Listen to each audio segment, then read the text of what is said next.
Hello students, welcome back to my channel Commerce Pathshala. So in this video we are going to start last topic of chapter number 3, and last topic is concept of consumer equilibrium. Firstly, what is consumer equilibrium? Consumer equilibrium refers to a situation wherein a consumer gets maximum satisfaction, कि जहाँ पे consumer को maximum satisfaction मिल रही है, that's point is called consumer equilibrium. And now there are two cases, and first one cases when only one commodity use, कि अगर हम एक कॉमोडिटी या एक प्रोडक्ट को कंज्यूम कर रहे हैं तब हमारे लिए कंज्यूमर इक्विलिब्रियम कहाँ पे आएगा. इट मीन्स हमें मैक्सिमम सेटिस्फेक्शन कहाँ पे आएगी, कब हम उस प्रोडक्ट को कंज्यूम करना स्टॉप कर देंगे. सेकेंड केस, व्हेन टू और मोर कॉमोडिटी यूज़, अगर हम दो या दो से ज़्यादा कॉमोडिटी को कंज्यूम कर रहे हैं तब हमारे लिए पॉइंट ऑफ सेटिस्फेक्शन या इक्विलिब्रियम पॉइंट कहाँ पे आएगा, ये हमने ओवरऑल डिस्कस करना है. And in this class only we will discuss only one commodity case. Before one commodity case there are some assumptions of every law and some assumptions are there, and first one assumption is rational consumer.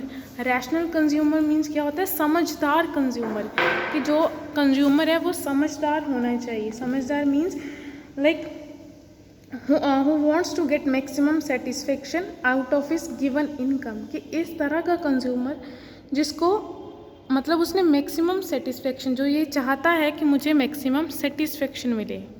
Next one is cardinal utility. Cardinal means that can be measure in terms of numbers like 1, 2, 3.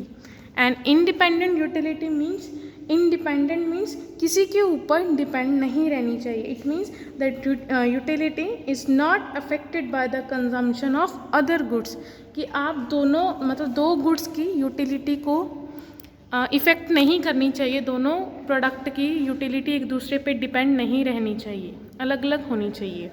And next is marginal utility of money is constant. इसको समझाऊंगी मैं. एक आपको example लेनी है. Example very simple है. जैसे आप marriage पे जाते हो, किसी भी कोई भी मैरिज अटेंड करते हो. सपोज़ जैसे हम कर रहे हैं कि वन कॉमोडिटी केस, कि वहाँ पे एक ही प्रोडक्ट अवेलेबल है. सपोज़ कोई भी प्रोडक्ट ले सकते हो लाइक टिक्की वगैरह, ठीक है. तो अगर हम वो टिक्की को कंज्यूम कर रहे हैं, आप कह रहे हो कि मुझे बहुत भूख लगी है, आपने सपोज़ 5 या 6 टिक्की खा ली क्योंकि वहाँ पे एक ही प्रोडक्ट अवेलेबल है. तो वहाँ पे फ्री थे, आपने कुछ कॉस्ट नहीं पूछी, आपको बस इतना हो गया कि मेरा पेट फील हो गया, बस ओके, कि मैंने 5 खाई 6 खाई, does not matter, okay. But अगर यही चीज़ आप मार्केट में करोगे, मार्केट में हम क्या करते हैं कि अगर मैंने एक टिक्की खाई तो मैंने उसकी लाइक प्राइस दिया 10 रुपीज़, तो मुझे मैक्सिमम सेटिस्फेक्शन मिल गई कि हाँ जी मज़ा आ गया, अभी 10 रुपये दिए और उसका मतलब उसका बेनिफिट मिला कि बहुत अच्छा, मतलब मैंने इंजॉय किया उस टिक्की को. लेकिन जैसे मैंने सेकंड टिक्की को मैंने कहा कि मुझे एक और टिक्की दो, तो सपोज़ मुझे उतनी भूख नहीं थी, मैंने हाफ़ को ही कंज्यूम किया और हाफ़ मैंने वहीं छोड़ दी. तो लेकिन मुझे पैसे तो फुल पे करने पड़ेंगे ना, 10 रुपीज़. तो वो क्या है कि मुझे मनी के टर्म्स में सेटिस्फेक्शन नहीं मिलेगी, कि मेरे पैसे वेस्ट हो गए क्योंकि मैंने हाफ़ ही खाई थी, हाफ़ तो मैंने ऐसे ही छोड़ दी. वो क्या होती है, marginal utility in terms of money, कि मनी के टर्म्स में आपको सेटिस्फेक्शन मिल रही है या नहीं मिल रही.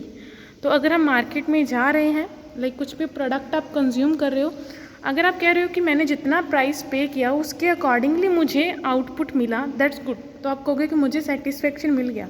लेकिन जब हमारे पैसे वेस्ट हो जाते हैं, उतना हमें आउटपुट नहीं मिलता या सेटिस्फेक्शन नहीं मिली, तो अब हम कहेंगे कि हमारा जो marginal utility in terms of money क्या है, मनी के टर्म्स में हमें सेटिस्फेक्शन नहीं मिला. तो अजम्पशन हम क्या लेकर चल रहे हैं कि marginal utility of money is constant, कि वो हर टाइम फिक्स रहेगी, वो चेंज नहीं होगी.